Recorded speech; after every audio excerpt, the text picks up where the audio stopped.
Your first sight of this section, let's have an enormous hand for Dan Harding!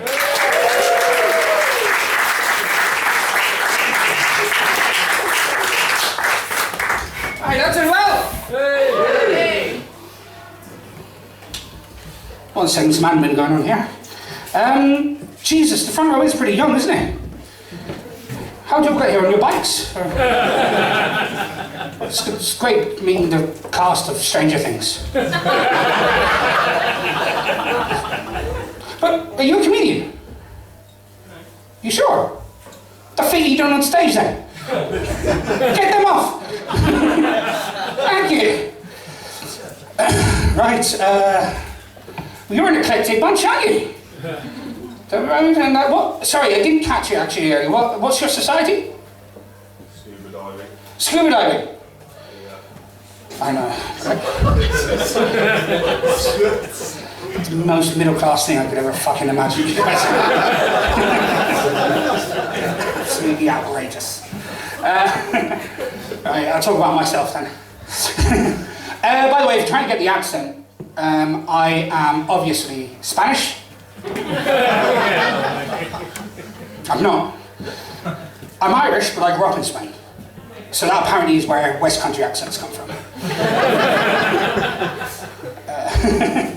I was 11 years old when I moved to Spain. I say I moved to Spain. I didn't. I was taken. Well, what I consider quite an irresponsible mother. Because people say to me, Dan, she exposed you to culture, language. She also exposed the ginger to the sun.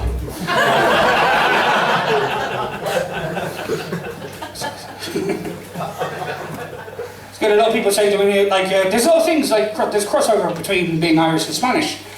Alcohol is quite prevalent in both cultures, you know? The good thing about being the Irish side of me, if the Irish side of me wants to drink in the morning, the Spanish side of me can sleep it off in the afternoon. And it's not a problem anymore, it's culture. A lot of people, when I find out I speak Spanish, they want to learn the swear words, so I'll give you a few of them. So if you say to somebody, vete a la mierda, that essentially means fuck off. If you say to somebody, que te den por culo, that means fuck you. And if somebody says to you, hijo de la gran puta, que te den por culo, que te vaya con tu puta madre a Quito Pino, que te den por culo, so cabrón, that means fuck off. I grew up on an avocado farm when I lived in Spain. Who would take that? Oh yeah, so middle class, avocados, whooped, I forgot. I know a couple of facts about avocados that you probably should know. First fact about avocado that you should know is that they're technically not vegan. Technically they're not vegan because you need to import bees for them to grow. Secondly, and a little bit more disturbingly, according to the internet, they taste like freshly washed penis. Somebody knows that's true. Now, I myself have yet to do the research on this. I've never tried avocado. But it is good to know there's a vegan alternative.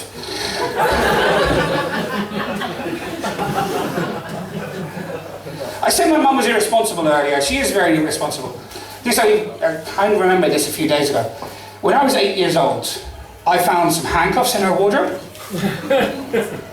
Oh, we're all okay with that?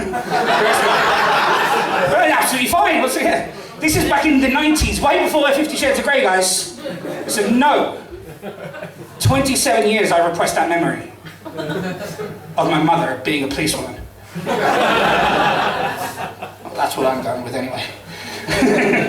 I worked at a sports centre when I lived in Spain. Thank you for not laughing at that, some people do. While I was working there, do you know the Harlem Globetrotters?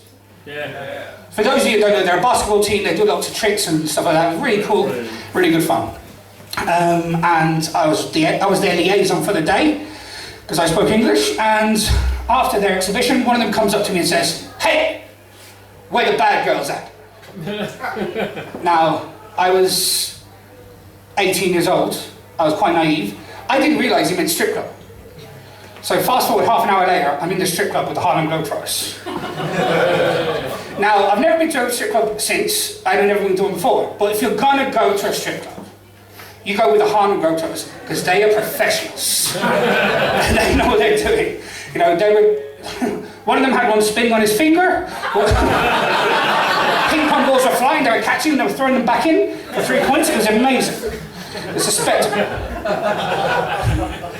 Afterwards, we were at pubs and bars, and Harlem Globetrotters gave me a load of numbers for me to call, of women that gave over the weekend that gave me numbers. So a steady stream of girls kept coming along to meet the Harlem Globetrotters while I was there with them. And it got to the point where the police came and had a word with me, thinking I was pimping out the Harlem Globetrotters. It was very embarrassing, very embarrassing. I had to take off my fur coat and explain, no, it's just the Harlem Globetrotters, lads. What else has happened to me lately? Yeah, that night was a great night. A lot of people come up to me and say to me, it was one of the best nights of my life. And people come up to me and say to me, Dan, well, did you get laid that night? You know, 18-year-olds living in space or whatever. Funny enough, no. Turns out, the girls that were into the 7-foot black guys weren't digging the finished potato this guy is, you know. He's very mad. But it's really, because it's annoying because I've, talking about dating and stuff, I've went on Tinder for the first time. Hey. What the fuck were you then? I didn't do too well on Tinder, which is really annoying because I'm really good at the other games on my phone. Do you remember the old Snake games? Yeah, Grindr. Catch up. But I do have some rules. I do have some rules when I'm doing the online dating and Tinder thing. The first one, my first rule is that not to swipe on anybody that I know, because I've been bitten before. Like, it's all fun and games, and then your cousin swipes right, and then you accidentally swipe back. No, that didn't happen, guys.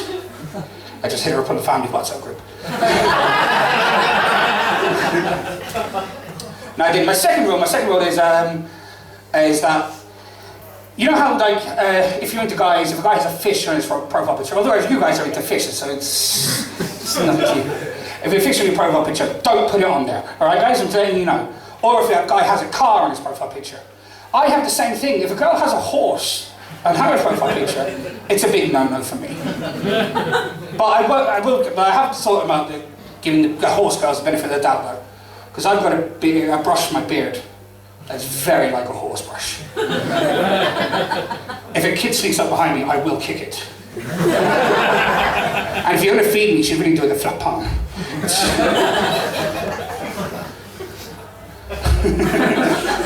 Speaking of horses, a girl once told me, right, that she'd ridden smaller horses. She wasn't referring to my penis, she just me as a big guy.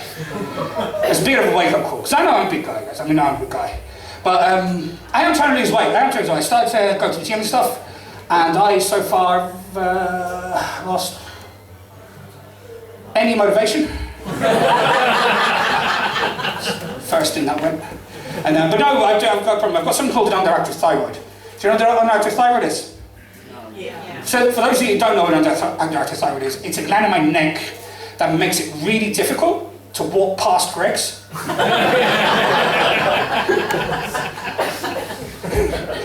did end up meeting a girl, a lovely girl, but we did have this one problem. This problem was called Keith. Now Keith was our cat. Dun, dun, dun. And Keith was a little cunt. Keith wouldn't stay in the flat, and wouldn't stay in the flat if I was there.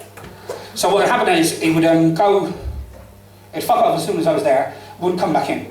So I'm going to win over this girl, win over this cat with one genius move. Had some tuna left over in a Tupperware. I thought I'm going to bring it over for the cat. The girl's going to love it. We're going to have a great night. So that happens. 2 days later on our Facebook page, R.I.P. Keith. Never getting that Tupperware back, am I? But it's not the weirdest thing that has happened to me on a dating site. One of the weirdest things that happened to me on a dating site is a couple of years ago, I started talking to this girl. Lovely girl, started chatting, same old stuff. How are you? What do you do? Blah, blah, blah. All that kind of stuff. And then all of a sudden, she texts me in the middle of the night saying, I want videos of you eating. Yes. And I was like, no, it's not really my thing. I'm not into that stuff like that. And then she said, I'll pay for it.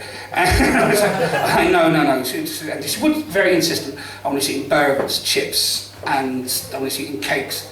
And it just made me feel really hungry. All right, guys, I've been Dan Hardy. Thank you very much.